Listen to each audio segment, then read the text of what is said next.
4 দিনব্যাপী যুক্তরাজ্য সফর শেষে দেশে ফিরেছেন অন্তর্বর্তী সরকারের প্রধান উপদেষ্টা ডক্টর মোহাম্মদ ইউনূস।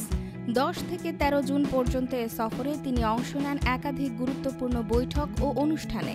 সফরের বিভিন্ন দিক নিয়ে শুক্রবার 13 জুন দিবাগত রাতে সামাজিক যোগাযোগ মাধ্যমে পোস্ট দেন প্রধান উপদেষ্টার প্রেস সচিব শফিকুল আলম। তিনি যুক্তরাজ্য সফরকে বাংলাদেশের জন্য উল্লেখযোগ্য অর্জনে ভরা বলে উল্লেখ করেন। প্রেস সচিবের ভাষ্যমতে সফরে বাংলাদেশের 5টি বড় অর্জন তুলে ধরা হয়েছে।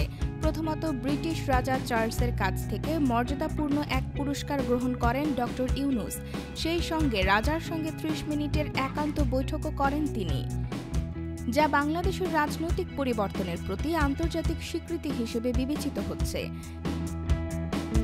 দ্বিতীয়ত, অন্তর্বর্তী সরকারের প্রধান ও দেশের বৃহত্তম রাজনৈতিক দলের নেতার মধ্যে একটি ঐতিহাসিক বৈঠক অনুষ্ঠিত হয়।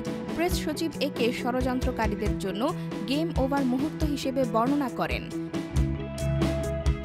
তৃতীয়ত, যুক্তরাজ্যের ন্যাশনাল ক্রাইম এজেন্সি এক প্রভাবশালী রাজনীতিবিদের 320টি সম্পদ জব্দ করেছে, যার মূল্য প্রায় 170 মিলিয়ন পাউন্ড। এটিকে সংস্থাটির ইতিহাসে এককভাবে সর্ববৃহৎ সম্পদ জব্দের ঘটনা বলা হচ্ছে।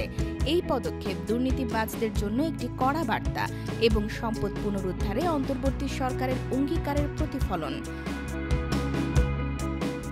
চতুর্থত, অর্জন হিসেবে উল্লেখ করা হয় বাংলাদেশ ব্যাংকের গভর্নর, দুর্নীতি দমন কমিশনের চেয়ারম্যান ও কর্মকর্তাদের সঙ্গে ব্রিটিশ সরকারের বিভিন্ন পর্যায়ের মন্ত্রী ও এমপিদের বৈঠক। এতে ভবিষ্যতে বৈশ্বিক সম্পদ পুনরুদ্ধারের প্রচেষ্টায় সহায়তা মিলবে বলে আশা করা হচ্ছে। সবশেষে রোহিঙ্গা সংকট সমাধানে নতুন করে আশার আলো দেখা দিয়েছে বলেও জানান প্রেস সচিব।